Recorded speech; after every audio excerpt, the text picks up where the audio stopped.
Good morning students, educare EGPS class 10 के maths के इस वीडियो में आप सभी लोगों का स्वागत है। जैसा कि आपको पता है कि रियल नंबर का चैप्टर चल रहा है और रियल नंबर के चैप्टर का क्वेश्चन नंबर एक्सरसाइज 1.1 के क्वेश्चन नंबर 1 को हम लोग सॉल्व कर चुके हैं। क्वेश्चन नंबर 2 के सॉल्यूशन की बात करते हैं। क्वेश्चन नंबर 2 जो है वो है so that any positive odd integer is of the form of 6q + 1 6q + 3 और 6q + 5 where q is some integer. तो इन्होंने कहना क्या चाहा है, ये कहना चाह रहे हैं कि कोई भी ऑड इंटीजर अगर आप ले लो तो वो ऑड इंटीजर इन तीनों में से किसी एक फॉर्म में जरूर होगा। आइए पहले क्वेश्चन को चेक करते हैं कुछ ऑड इंटीजर्स को लेकर के। सपोज दैट मैंने एक ऑड इंटीजर लिया 1, दूसरा ऑड इंटीजर है ना 1, दूसरा ऑड इंटीजर मैंने लिया 33 और तीसरा ऑड इंटीजर मैंने ले लिया 47। आइए देखते हैं क्या ये 6q + 1 6q + 3 और 6q + 5 किसी एक में फॉर्म में है कि नहीं। अगर हम 1 की बात करें तो 1 को हम राइट कर सकते हैं 6 × 0 and +1, 6 × 0 and +1। 33 को हम राइट कर सकते हैं 6 × 5 + 3। 47 को राइट कर सकते हैं 6 × 7 + 5।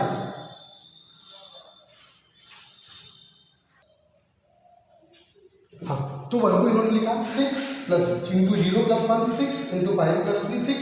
मैंने ये कहा ना कि 6q + 1 6q + 3 और 6q + 5। यहाँ देखें तो q की वैल्यू 0 है, यहाँ देखें तो q की वैल्यू 5 है, यहाँ देखें तो q की वैल्यू 7 है।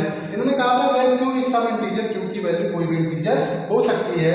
देन इसकी वैल्यू को आप यहाँ से क्लियर कर सकते हैं कि किसी भी ऑड इंटीजर की जो वैल्यू होती है वो q की वैल्यू कोई भी इंटीजर हो सकती है। तो इस तरीके से q की वैल्यू 0, q की वैल्यू 5 और q की वैल्यू 7 के इक्वल है। तो इस तरीके से अगर हम देखें तो इस क्वेश्चन को सॉल्व कैसे करना है, सॉल्व करने का मेथड सेम होता है। ऐसे कई सारे क्वेश्चन आपको मिलेंगे। इसको सॉल्व करने के लिए किस स्टेप होता है जिसको हमें फॉलो करना होता है। हम राइट करेंगे let a is an integer divided bye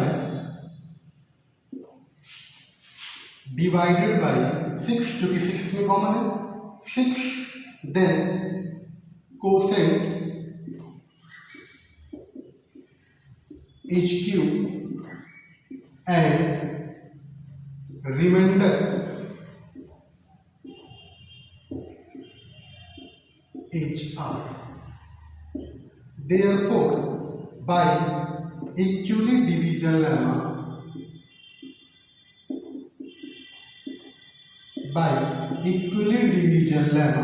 हम राइट करते हैं a इज इक्वल टू 6 से डिवाइड कर रहे हैं 6q + ठीक है, where r is greater than r equal to 0 but less than 6। मतलब r जो रिमाइंडर होगा वो 6 से छोटा होगा, 0 के इक्वल या 0 से बड़ा हो सकता है। देयरफॉर r की वैल्यू क्या क्या पॉसिबल है, r की वैल्यू 0 हो सकती है, 1 हो सकती है, 2 हो सकती है, 3 हो सकती है, 4 हो सकती है, 5 हो सकती है। आइए r की एक एक वैल्यू से पुट करके हम रिजल्ट देखते हैं। If r is equal to 0 then a की वैल्यू हो जाएगी 6q + 0, या इसको हम राइट कर सकते हैं 6q, क्योंकि 0 को ऐड करेंगे कोई इफेक्ट नहीं होगा। 6q की वैल्यू हो सकती है 2 × 3q। हम जानते हैं अगर किसी भी नंबर का फैक्टर 2 है इसके मतलब वो एक इवन नंबर होगा।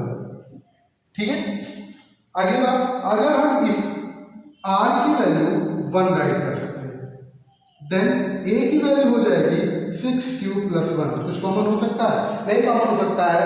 किसी भी नंबर में अगर 2 ऐसे कॉमन है तो वो हम इवन नंबर कह सकते हैं।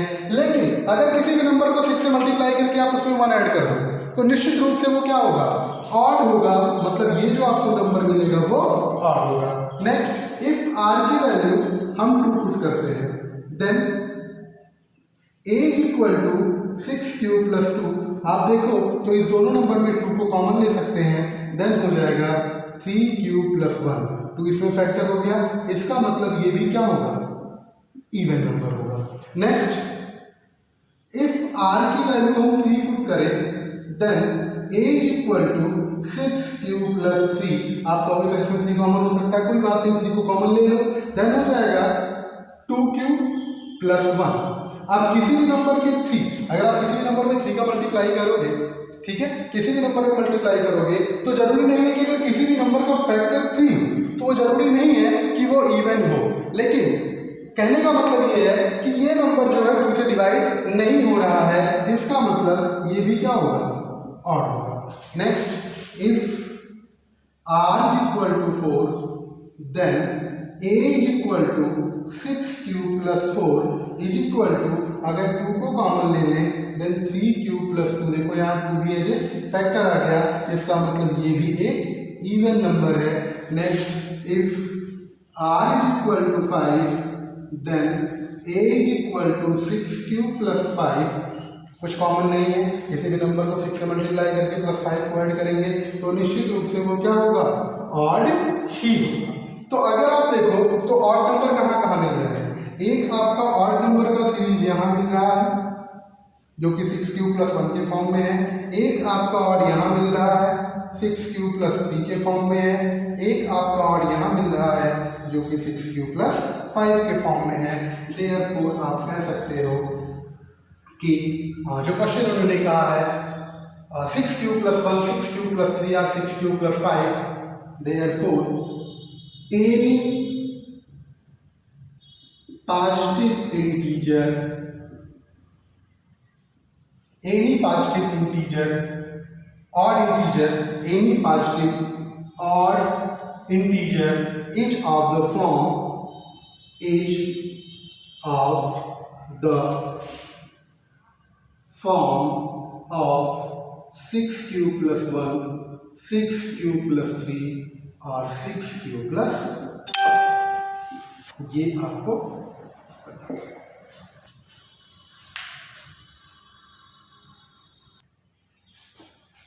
नेक्स्ट क्वेश्चन है आपका, an army contingent of 116 members is to march behind in an army band of 32 members in a parade. The two groups are to march in the same number of columns. What is the maximum number of the columns in which they can march? ये यही कहना चाह रहे हैं कि 616 members का एक group है जो 32 मेंबर्स वाले बैंड के साथ परेड करना है, जिसको आपसे जानना चाह रहे हैं कि अगर उसको ग्रुप में डिवाइड करें तो ईच ग्रुप में मैक्सिमम कितने मेंबर्स हो सकते हैं। तो ये क्वेश्चन आपने ऑलरेडी शुरुआत के क्लास में एचसीएफ एलसीएफ के चैप्टर में पढ़ा था। मैक्सिमम की बात आ रही है, हम एचसीएफ फाइंड करेंगे, किसका किसका, एचसीएफ ऑफ 616 एंड 32, ठीक है। तो बाइक्यूरेट डिवीजन लेवल मेथड यूज करेंगे। स्टेप 1 जैसे कि स्टेपिंग हमने की थी क्वेश्चन नंबर 1 में, step 1 because 616 is greater then 32, therefore 616 को 32 से हम क्या करेंगे, डिवाइड करेंगे। 616 डिवाइडेड बाय 32, 1 टाइम डिवाइड होगा 32, 11 से 2 सब्ट्रैक्ट हुआ 9, 8 5 से 2 सब्ट्रैक्ट हुआ 2, नेक्स्ट आपका नंबर 6, ठीक है। अभी 1 टाइम और डिवाइड होगा, 9 टाइम ले जाते हैं, 9 2 जा 18, 8 कैरी 1, 9 3 जा 27, 128, 6 से 16, 16 से 8 सब्ट्रैक्ट हुआ 8 से डिवाइड करेंगे तो इसको अगर स्टेप में हम ऐड करेंगे तो राइट कर सकते हैं देयरफॉर 616 इज इक्वल टू क्या होगा, 32 into 19 plus 8, because reminder is not equal to 0, then step 2 आपका हो जाएगा स्टेप 2। स्टेप 2 पे क्या करेंगे कि हम 32 को डिवाइड करेंगे 8 से, देन 8 4 जा 32, मीन्स 32 को हम राइट कर सकते हैं 32 is equal to 8 multiply by 4 plus 0, write करेंगे because reminder is equal to 0, then last division, then HCF of 616 and 32 is equal to 8, यही आपका मैक्सिमम नंबर ऑफ मेंबर्स होगा।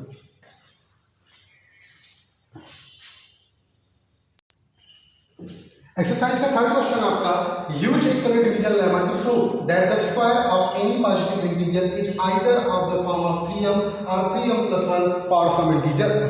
ये कहना चाह रहे हैं कि अगर हम किसी भी नंबर का, किसी भी इंटीजर का, किसी भी पॉजिटिव इंटीजर का स्क्वायर करें तो वो स्क्वायर जो होगा वो हमेशा 3m और 3m+1 के फॉर्म में होगा। आइए देखते हैं इस क्वेश्चन को कहने का क्या मतलब है। सपोज दैट हम 3 इंटीजर लेते हैं, एक इंटीजर हमने 2 ले लिया, दूसरा इंटीजर हमने 5 ले लिया, तीसरा इंटीजर हमने 9 ले लिया। पहले उन्होंने कहा कि इसका आप स्क्वायर करो, देन 2 का स्क्वायर, 5 का स्क्वायर एंड 9 का स्क्वायर। 2 का स्क्वायर हो जाएगा 4, 5 का स्क्वायर हो जाएगा 25 एंड 9 का स्क्वायर हो जाएगा 81। अब कह रहे हैं कि जितने भी नंबर्स होंगे ये या तो 3m के फॉर्म में होंगे या 3m+1 के फॉर्म में होंगे। आइए देखते हैं, अगर हम 4 को राइट करना चाहें तो 4 को राइट कर सकते हैं 3 × 1+1, ठीक है। इसी को हम कहेंगे 3m+1, where m की वैल्यू कितनी हो जाएगी, 1 हो जाएगी। यहाँ 25 को अगर हम राइट करना चाहें तो इसको हम राइट कर सकते हैं 3 × 8+1, या इसी को हम कहेंगे 3m+1, where m की वैल्यू कितनी हो जाएगी, 8 हो जाएगी।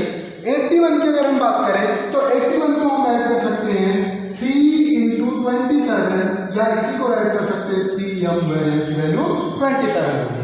ये केवल इतना कहना चाहते हैं कि किसी भी पॉजिटिव इंटीजर का अगर हम स्क्वायर करेंगे तो वो या तो 3m+1 के फॉर्म में होगा या तो 3m के फॉर्म में होगा, ठीक है। तो आइए देखते हैं इसको सॉल्व कैसे करेंगे। तो जिस तरीके से अभी हमने सेकंड क्वेश्चन को सॉल्व किया था वही मेथड अप्लाई होगा यहाँ भी सॉल्व करने के लिए। एक नंबर हमें ऐड करना पड़ेगा, late a each an integer divided by 3,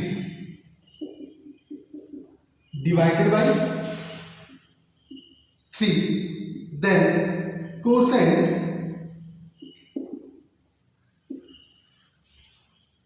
is q and remainder is r. Therefore by equally division,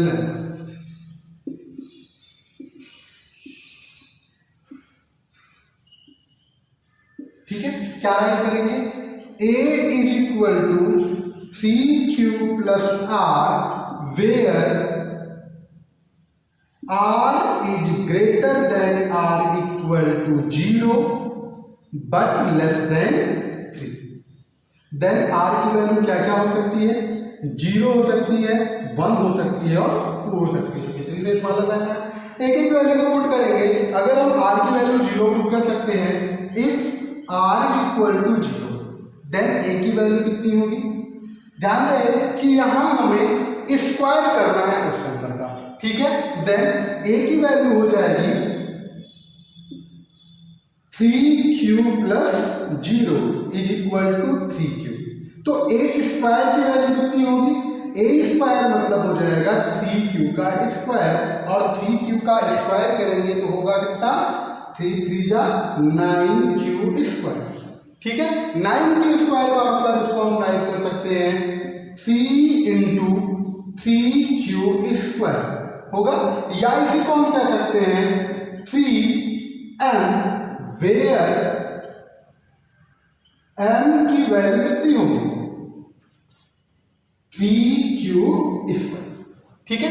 इसके बाद इफ r की वैल्यू हम पुट करें 1, देन a = हो जाएगा 3q + 1, ठीक है। हमें a स्क्वायर की वैल्यू फाइंड करनी है, देन a स्क्वायर की वैल्यू आपकी हो जाएगी 3q + 1 का होल स्क्वायर, 3q + 1 का होल स्क्वायर। फार्मूला अप्लाई करेंगे तो इसको हम राइट कर सकते हैं 9q स्क्वायर मीन्स a का स्क्वायर प्लस b का square means 1 plus 2ab means 2 3 जा 6, 6 1 जा 6, ठीक है। आप अगर देखो तो इसको हम ऐसे भी राइट कर सकते हैं, इसको हम चाहें तो राइट कर सकते हैं 9q square plus 6q and plus 1, ठीक है।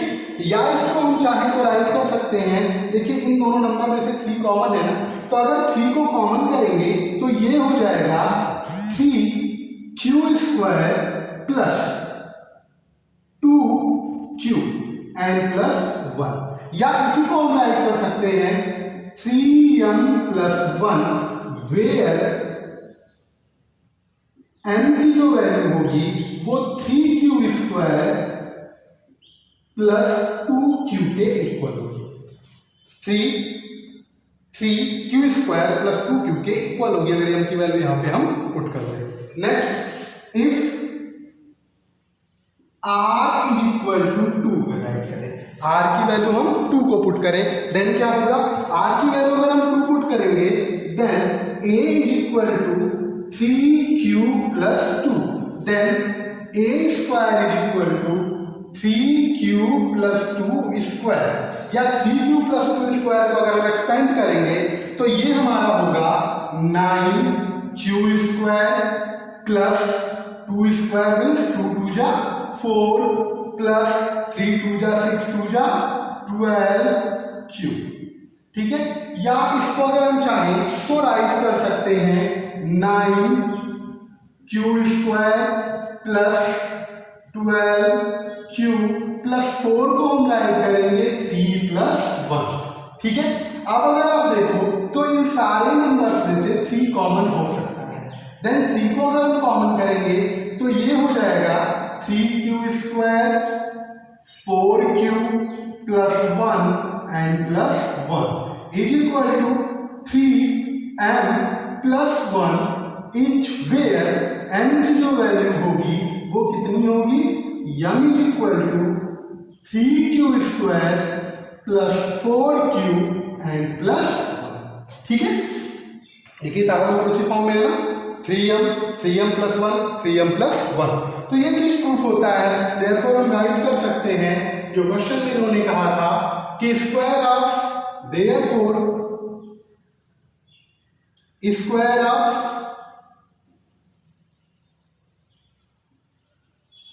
Any positive integer is form of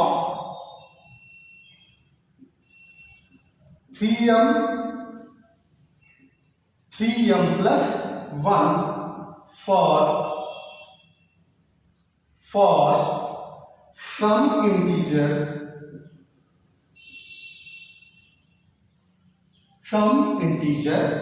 m।